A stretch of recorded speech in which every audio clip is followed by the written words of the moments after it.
हम 18 को निकले थे मॉर्निंग में जम्मू के लिए मुंबई से। वहाँ पे हमने 3 नाइट श्रीनगर में की और ये पहलगाम के लिए हम जब निकले, सुबह निकले श्रीनगर से और दोपहर में 12, साढ़े 12, 1 बजे तक पहुँच गए। वहाँ पे गाड़ी पार्क किया और वहाँ से क्या पौनी लेके ही ऊपर जाना पड़ता है सबको, तो पौनी वोनी सब बंदोबस्त करवा के हम ऊपर गए।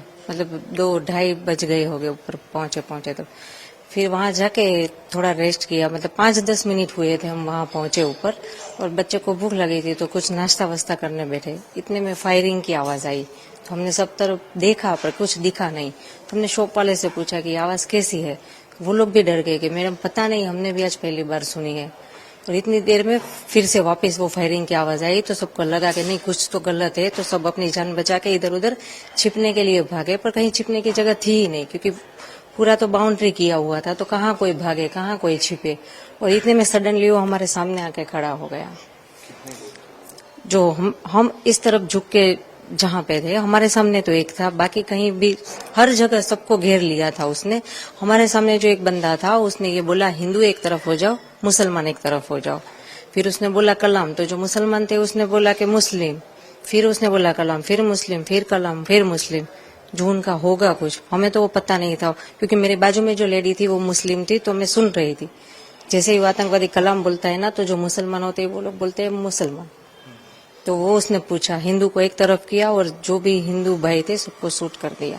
तो ये जब ये लोग आए तो इन लोगों ने उनके हाथ में क्या क्या था, ये कैसे थे? जो मेरे सामने जो बंदा खड़ा था, मतलब पूरा इतनी लंबी हाइट थी और उसने ग्रीन कलर का पहना था पूरा, वो टॉप, वो पैजामा वगैरह पहनते हैं ना, वो कुर्ता और पैजामा, वो उसने पहना था। ऊपर वो जो नमाज पढ़ने के टाइम जो कैप पहनते हैं वैसी कैप पहनी थी। इतनी लंबी दाढ़ी थी, गोरा लंबा पतला था। और वो AK-47 क्या, वो लंबी वाली जो गन होती है 2 फुट लंबी, मतलब, और गन के आगे कैमरा था एक, तो ऐसे एकदम आसानी से शूट करके चलाया गया। तो उसने जो सबको गोली मारी सबके पास जा के मारी? हाँ, मतलब जैसे कि ये कैमरामैन यहाँ पे और हम इधर बैठे हैं छिपके, वो हमारे सामने था। हिंदू मुसलमान को अलग किया और जो हिंदू भाई थे सबको वहीं खड़े खड़े सबको गोली मार दी। हम सब आसपास ही थे, ज्यादा दूर नहीं थे, सब मतलब एक टच में ही थे। एक दूसरे का हाथ पकड़ के सब हम डर के नीचे बैठे थे कि हमें भी कोई लेना देना नहीं, किसी की जानहानि ना हो, इस डर से हम लोग सब नीचे बैठे थे। फिर भी उसने किसी को नहीं बख्शा। तो उसने देख लिया था कि आप लोग छुप गए? हाँ, नहीं, सभी छुपना मतलब ये जैसे कि बाउंड्री है, वो भी जाली ही थी, बाउंड्री में और कुछ था भी नहीं। वो नेट वाली जो बाउंड्री होती है वही थी। हाँ। फिर उसने जब आपके पति को गोली मारी फिर आगे क्या हुआ? उसने डायरेक्ट गोली मारी या फिर किसी से बात की? नहीं, उसने किसी से बात नहीं, बात उसने इतनी कि हिंदू एक तरफ हो जाओ, मुसलमान एक तरफ हो जाओ। आपने कुछ उसे रोकने का प्रयास किया? नहीं, हम इतने डर गए थे, इतने सामने, हमारे एग्जैक्ट सामने थे। हम इस डर से कुछ नहीं बोले कि ये लोग यहाँ से चले जाए तो कोई जान हानि ना हो, क्योंकि हमारे साथ हमारे 2 बच्चे, सबके साथ बच्चे थे छोटे, जो देखकर डर गए थे। हम उसको संभाले या इनको कुछ बोले, इससे बेटर है कि चुपचाप रहे, ये चले जाए तो फिर बाद में देख लेंगे क्या जो भी हो, गवर्नमेंट से कुछ हेल्प मांगेंगे, किसी को इन्फॉर्म करेंगे। पर उसने कुछ मौका दिया ही नहीं। जैसे ही आया सामने, बस हिंदू मुसलमान को अलग किया और शूट कर दिया और खड़ा रहा वहां पे जब तक ये लोग तड़प तड़प के मरे। हमारे साथ जो भी जेंट्स है, आई थिंक 6 to 7 थे ही, सबको उसने गोली मारी।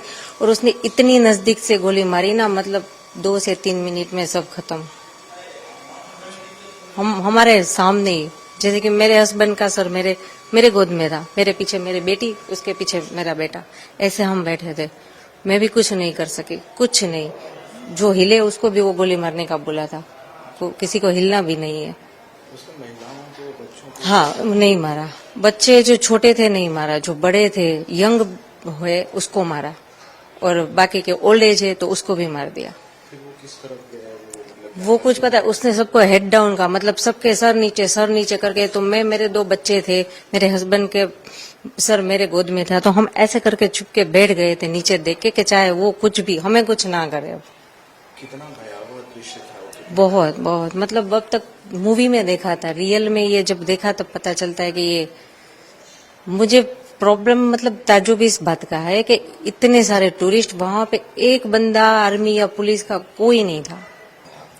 नहीं, वो लोग, मुझे ये लग रहा है कि जैसे वो हिंदू मुसलमान की बात कर रहे हैं, हिंदू मुसलमान जैसा कुछ है नहीं कश्मीर में। सभी लोग बहुत अच्छे, मतलब जो हम जिसके कैब में घूम रहे थे वो भैया भी मुस्लिम थे, जिस होटल में रुके थे वो भी मुस्लिम थे।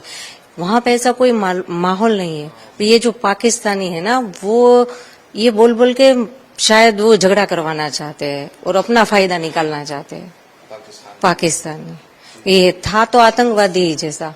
देखो, वो तो गवर्नमेंट को हमसे ज्यादा पता है, पर मेरा तो इतना मानना है कि ये जो टूरिस्ट प्लेस पर आज हुआ, जहां हम गए, वहां पे अच्छे से सिक्योरिटी बिठा दीजिए, या तो वो प्लेस बंद कर दीजिए ताकि कोई जाए ना, किसी की जान हानि ना हो। जितना गवर्नमेंट से कंट्रोल हो वो एरिया ओपन रखो, जो कंट्रोल नहीं हो रहा है और जो डेंजर जोन है वहां पे किसी को जाने ही मत दो ना। फिर ये कोई छोटा मोटा हादसा है नहीं। अगर ये डेंजर जोन था तो किसी को ऊपर जाने ही क्यों दे रहे थे वो लोग? विदाउट परमिशन तो कोई ऊपर जा नहीं सकता था। आर्मी कैंप के सामने से ही सब जाते थे, तो उनको पता ही है ना इतने टूरिस्ट ऊपर है। तो ऊपर कोई सिक्योरिटी नहीं, कोई पुलिस नहीं कोई हॉस्पिटलाइज, कुछ नहीं, कोई मदद नहीं। पहाड़ी इलाका, पौनी से ऊपर जाना पड़ता है। मतलब रास्ता भी इतना खराब, अब चल के भी ना जा सको, कार वार नहीं जा सकती, बहुत खराब रास्ता।